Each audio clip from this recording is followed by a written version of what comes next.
Let's unpack this further with Thabo Mofokeng from MXN Development. Thabo, many thanks for your time this morning. I mean, it's a concerning situation that we've just witnessed happening there in Klerksdorp. But talk us through some of these grievances that these people are talking about. Thank you for having us on this show, and then also to your viewers at home there. No, the challenges there, it's very serious in that area. It came to a point where the deputy minister had to come and visit and call the Imbizo to come to address some of the issues. But at the core, it was the issue of the gangsterism. And then the issue, it's far complicated because it's not just limited to the communities. It also affects the businesses.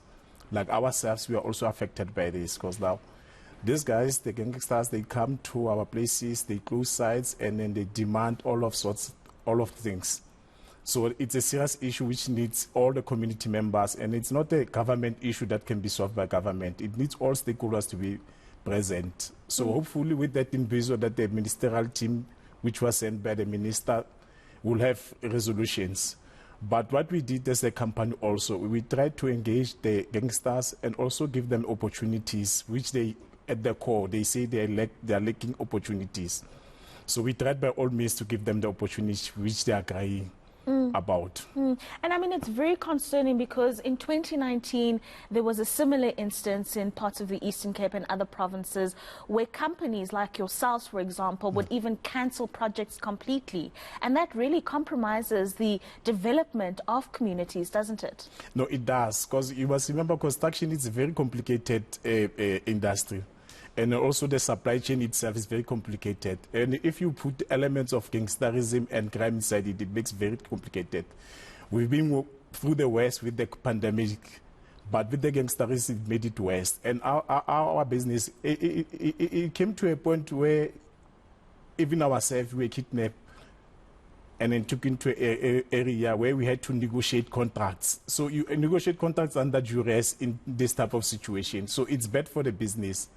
So I also wish that our government can do much to address these issues, because now to operate in such conditions is very difficult. It's very difficult indeed. Very difficult indeed. And I mean, you say that it's not just up to government to create solutions. Community members need to come together and work together. One of the ways in which you're creating solutions, you've just said, is to giving the gang members opportunities because they're crying about jobs and being part of the projects. But what would you say are some of the solutions that could be come up with? Should there be increased security around construction sites?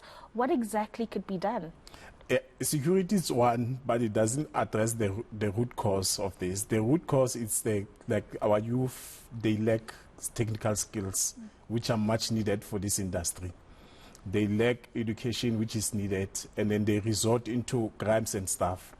So to address the issues is very complicated. So we need businesses like us to come on board, train this youth, give them necessary skills that they will take to the world of work.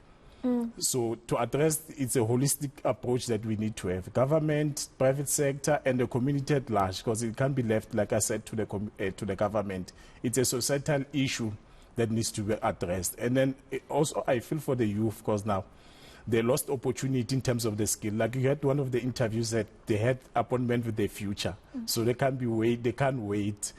So some of them, I won't blame it on us, business. It's also the youth that fail themselves in terms of acquiring the necessary skills. Because every parent wants their kids to go to schools. So does business in the contract, we're running out of time, but I have to ask you this.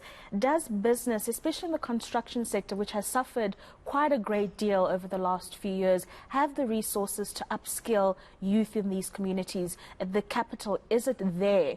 Or are you going to be looking for some anchorage from government institutions as well? I would say partly we have, but we depend on other stakeholders. You have your sitters, you have your FETs. Those are the mainly people that you look into.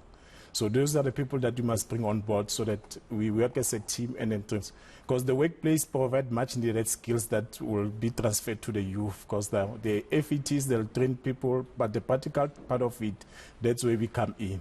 So business plays a very important role in terms of addressing some of these issues.